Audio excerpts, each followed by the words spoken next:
और एक बड़ी खबर तेलंगाना से भी आपको दे दें, ये अपडेट है। तेलंगाना सरकार ने 29 मई तक लॉकडाउन बढ़ा दिया है। शाम 7 बजे के बाद पूरे राज्य में कर्फ्यू लागू रहेगा।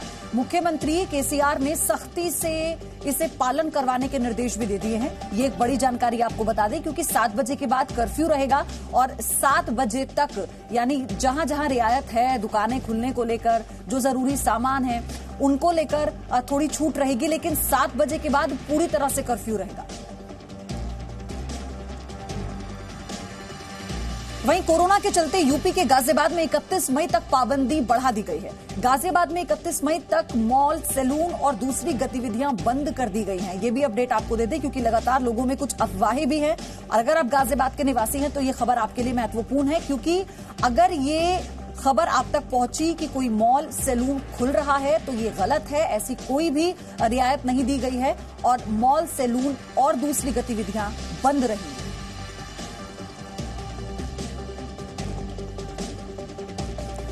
देश दुनिया में कोरोना के प्रकोप के बीच भारत में उम्मीद भरी खबर है। ताजा आंकड़ों के मुताबिक भारत में कोरोना वायरस अभी कम्युनिटी ट्रांसमिशन से बहुत दूर है। भारत में कोरोना मरीजों की रिकवरी रेट भी बेहतर हो रही है।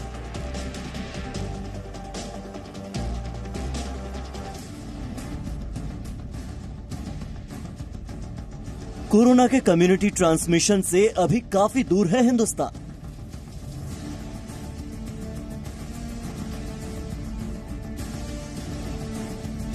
देश में कोरोना के मरीजों के ठीक होने की दर बढ़कर 27.4% हुई।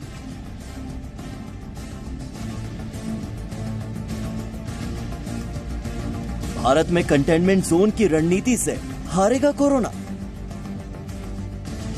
पूरी दुनिया में कोरोना वायरस को लेकर हताशा भरी खबरों के बीच भारत में कोरोना वॉरियर्स का हौसला बढ़ाने वाली खबर आई है। स्वास्थ्य मंत्रालय के मुताबिक न्यू इंडिया अभी कोरोना के कम्युनिटी ट्रांसमिशन की स्थिति से काफी दूर है। मैं पश्चिम बंगाल और दूसरी जगह की बात कर रहा हूँ, और क्या ये बहुत ज्यादा फैल रहा है, कम्युनिटी की तरफ जा रहा है?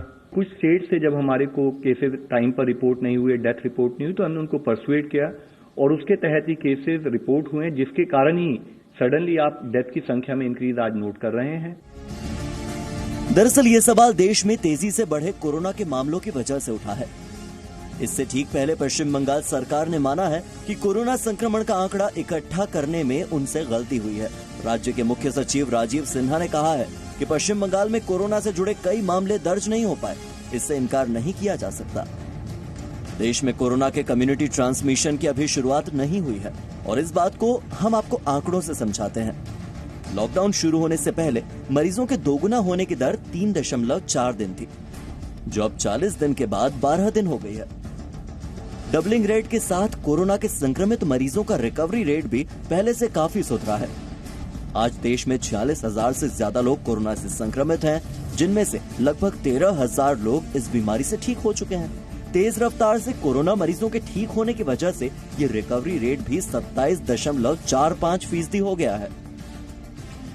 कोरोना के खिलाफ भारत का सबसे बड़ा हथियार कंटेनमेंट जोन है। अगर किसी जगह कोरोना काफी ज्यादा फैल रहा हो तो स्थानीय प्रशासन ऐसे इलाकों को अपने हिसाब से कंटेनमेंट जोन की श्रेणी में रख लेता है। लेकिन भारत में कोरोना अब सेना से लेकर पुलिस तक पहुंच गया है। सेना के अब तक 74 जवान कोरोना संक्रमित मिल चुके हैं। हालांकि इसमें से 42 ठीक भी हो गए हैं। आईटीबीपी के 45 जवानों में कोरोना संक्रमण की पुष्टि हुई है। महाराष्ट्र के हिंगोली में भी 83 एसआरपीएफ जवान कोरोना संक्रमित मिल चुके हैं।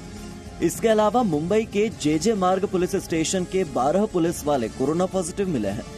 महाराष्ट्र में अब तक 450 पुलिसकर्मी कोरोना संक्रमित मिले हैं। इनमें से 4 पुलिस कर्मचारियों की मौत भी हो गई है। इसके अलावा सीआरपीएफ के 155 जवान कोरोना संक्रमित हो चुके हैं। यूपी के नोएडा में एक police sub inspector corona positive मिला है। इन सब के चलते महाराष्ट्र पुलिस लॉकडाउन को सख्ती से लागू करने के लिए कानूनी कार्रवाई कर रही है। राज्य में लॉकडाउन तोड़ने पर 18,466 लोगों के खिलाफ कार्रवाई की जा चुकी है और 93,731 मामले दर्ज किए गए हैं। वहीं यूपी में लॉकडाउन उल्लंघन पर अब तक 8 लाख से ज्यादा चालान काटकर 15 करोड़ रुपए वसूल लिए गए हैं, जबकि 35,000 से ज्यादा गाड़ियां सीज कर 37,000 से ज्यादा केस दर्ज किए गए हैं। इन्हीं हालात को देखते हुए तेलंगाना में लॉकडाउन को 29 मई तक बढ़ा दिया गया है। पूरे राज्य में शाम 7 बजे से कर्फ्यू लग जाएगा। मानव संसाधन विकास मंत्रालय ने भी कहा है कि कोरोना पर हालात नहीं सुधरे तो कॉलेज छात्रों को भी 50% मार्क्स के साथ अगली क्लास में प्रमोट किया जा सकता है। वहीं स्कूल सेशन शुरू होने में कुछ देरी होने पर सीबीएसई सिलेबस को छोटा भी कर सकती है। और एक और बड़ी खबर इसी बीच ये है कि केंद्र सरकार ने पेट्रोल और डीजल पर ड्यूटी बढ़ा दी है। ग्राहकों को अब नहीं चुकानी होगी बढ़ाई हुई ड्यूटी। और आपको ये भी बता दें, केंद्र सरकार ने रोड सेस भी बढ़ाया है। ये एक बड़ी जानकारी इस वक्त आपको दे दें हम। केंद्र सरकार ने ये फैसला लिया है, ग्राहकों को नहीं चुकानी पड़ेगी अब ज्यादा कीमतें। केंद्र सरकार ने रोड सेस भी नहीं बढ़ाने का फैसला किया है। वहीं पंजाब में पेट्रोल डीजल 2 रुपए महंगा हुआ है। पेट्रोल डीजल की बड़ी कीमतें आधी रात से लागू होंगी। ये भी एक बड़ी अपडेट आपको दे दें। ये पंजाब में पेट्रोल डीजल 2 रुपए महंगा होने के बाद आधी रात से कीमतें लागू होंगी।